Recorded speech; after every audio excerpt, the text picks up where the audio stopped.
Apakah pandangan dan pendirian Parti Islam Malaysia berkaitan dengan two-state solution, Ustaz? Saya cuba ringkaskan jawapan tentang persoalan dan isu ini. Di antara kaedah syarak yang dinyatakan oleh ulama ialah da' ma yuribuka ila ma la yuribuk. Tinggalkan apa yang meragukan kamu dan ambil apa yang tidak meragukan kamu.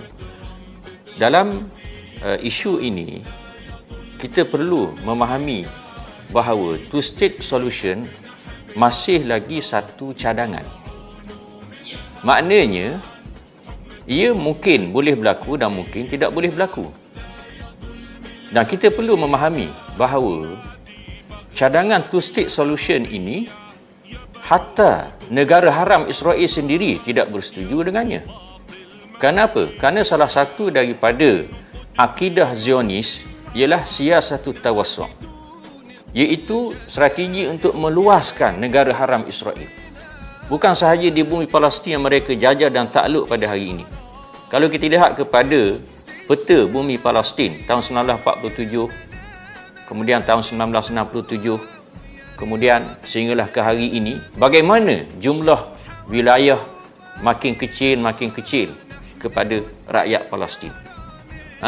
Dan kita perlu memahami akidah Zionis yang saya sebutkan tadi ialah akidah untuk meluaskan lagi negara haram Israel.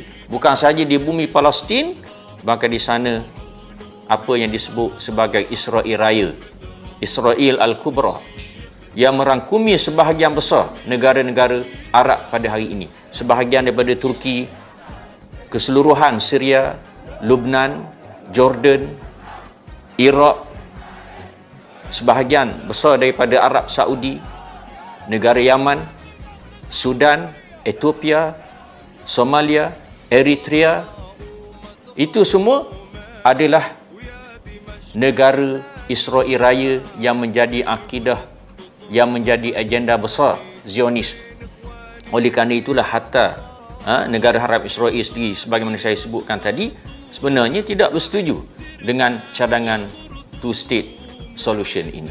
Namun, kita melihat dalam strategi perjuangan dan jihad untuk membebaskan bumi Islam, di sana ada strategi jangka masa pendek dan di sana ada strategi jangka masa panjang.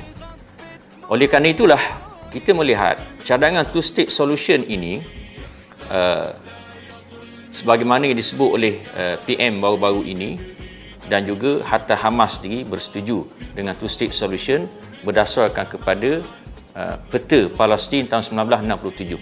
Ia bersifat jangka masa pendek, bukan jangka masa panjang, dan mesti menerima syarat-syaratnya. Antaranya ialah Baitul Maqdis mestilah termasuk dalam negara Palestin, dan juga mestilah diizinkan kepada negara Palestin ini mempunyai tenteranya yang sendiri. Jadi, apa yang yakin, yang pasti, itu saya sebut kaedah tadi. Da' ma yuribuka ila ma la yuribuk. Tinggal apa yang tak pasti, apa yang ragu, ambil apa yang pasti, yang jelas dan kita yakini. Two-state solution ini benda yang tak pasti. Mungkin boleh berlaku, mungkin tak boleh berlaku.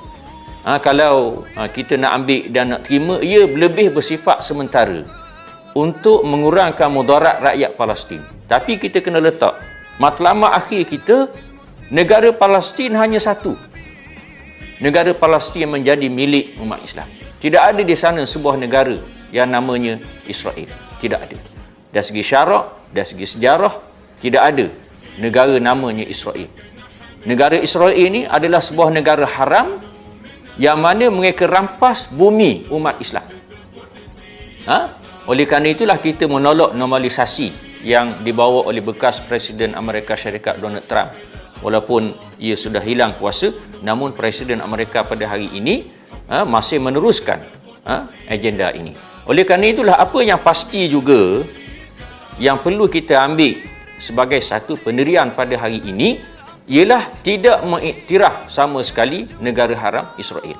Alhamdulillah kita Malaysia sangat tegas dalam prinsip ini. Sejak daripada negara kita mencapai kemerdekaan dan terbentuknya Malaysia, pendirian Malaysia satu pendirian yang tegas.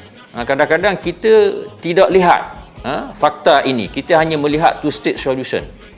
Two-state solution ni sebagaimana saya sebutkan tadi, ia masih bersifat cadangan.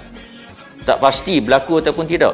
Tapi yang pasti yang negara kita sudah menjadi satu asas, dasar dan polisi.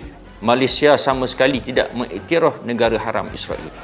Bahkan di sana kita melihat masih terdapat negara-negara Islam yang mengiktiraf negara haram Israel.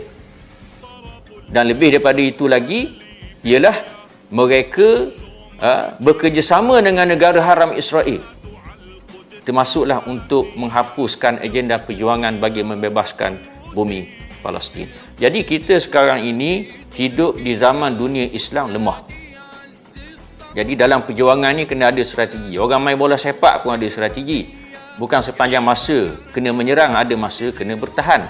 Macam arwah Tok Ni Aziz sebut, bila kita bawa kereta sampai dekat traffic light, lampu merah, jangan kita matikan enjin. Enjin tu sentiasa hidup.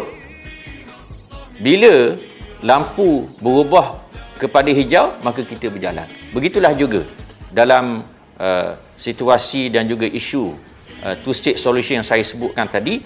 Walaupun di sana ada pandangan untuk menerimanya, tetapi sebagaimana saya sebut, ia masih bersifat sementara, bersifat cadangan, bersifat jangka masa pendek. Namun begitu, matlamat akhir yang pasti kita kena letak hanya satu saja negara, namanya ialah Palestin. Tidak ada di sana negara namanya negara haram Israel. Wallahu a'lam.